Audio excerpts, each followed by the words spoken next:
It's Wellness Wednesday, and today our topic is the flu. Keep watching.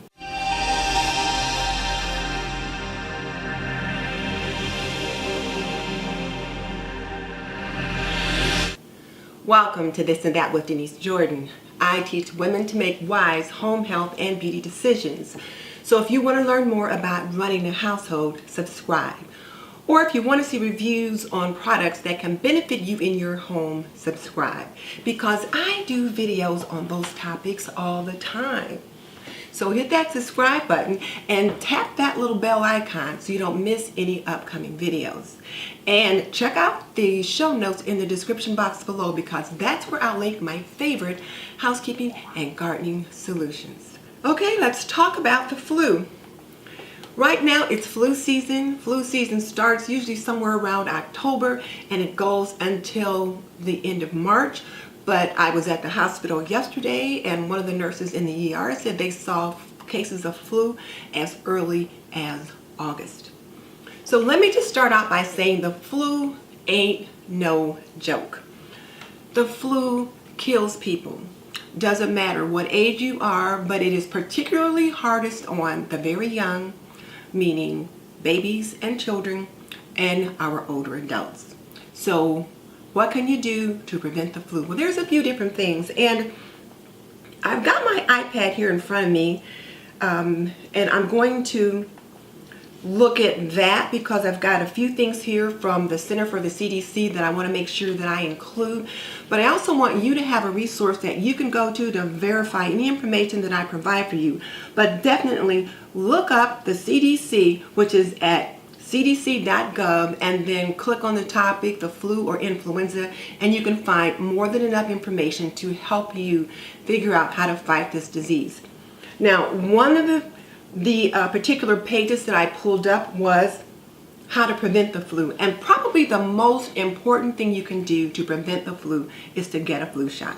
I know there's people out there that are saying, I don't get the flu shot. I have people in my own family who say, I don't get the flu shot. The flu shot saves lives. And then some people say, oh, I got a flu shot and then I got the flu. I got the flu from the flu shot. Well, people, you cannot get the flu from the flu shot.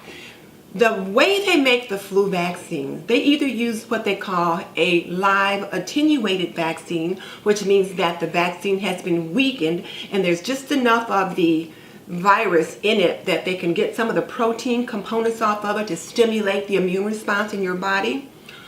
Or it's a killed vaccine, and again, they're using the protein component in the vaccine to have your body's own immune responses kick in. Or the DNA technology, where they use various forms of DNA technology to create a vaccine which will again stimulate your body's immune responses. Now here's the thing.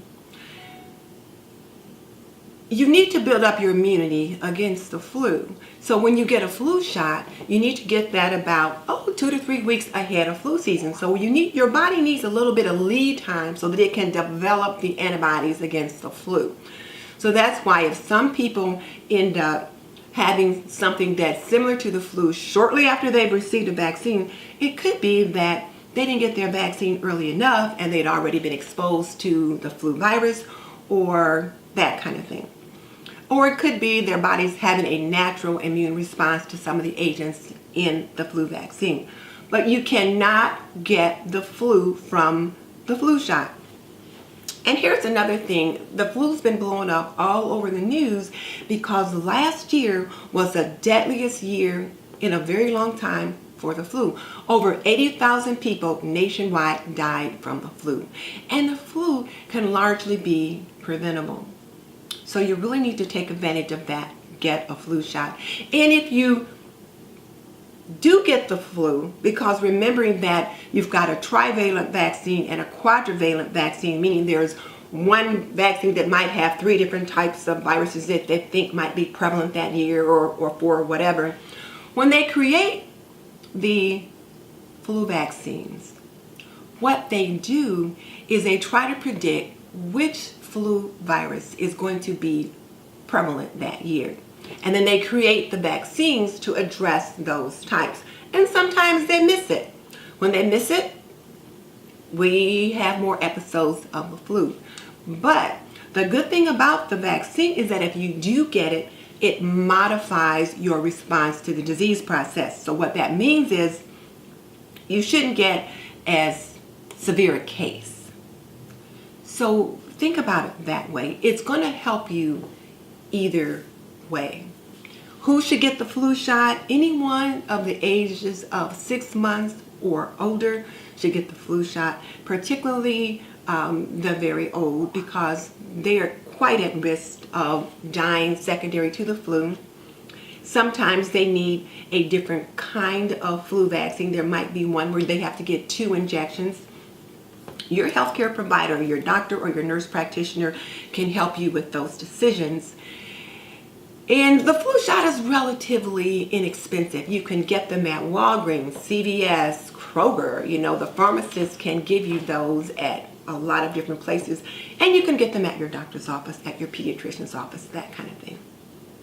So those are some things to think about. The second thing you want to think about in regards to how you can prevent the flu is trying to take preventive actions in your own home and at your place of work, such as making sure you're washing your hands.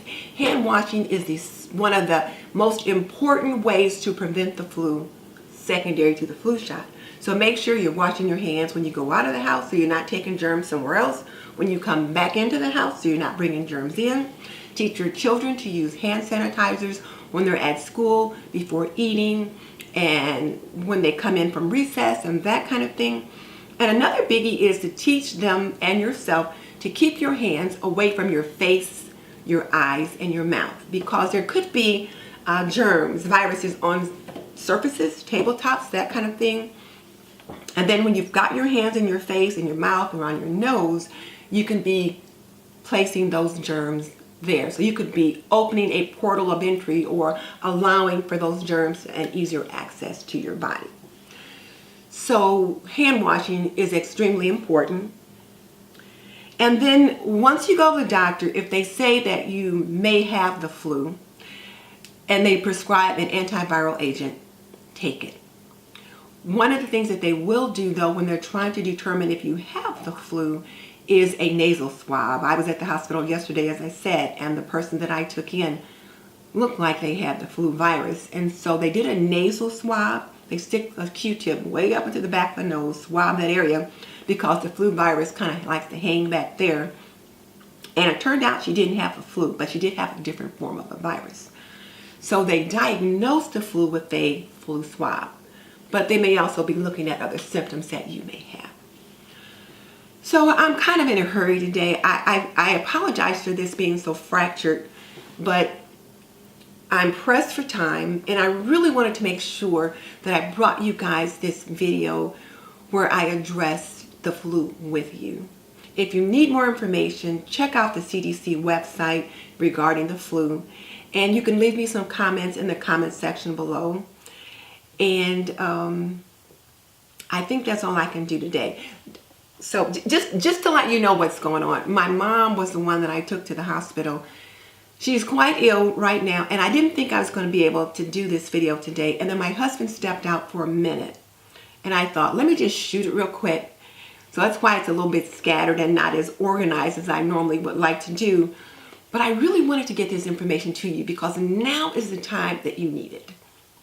So please, get your flu shot.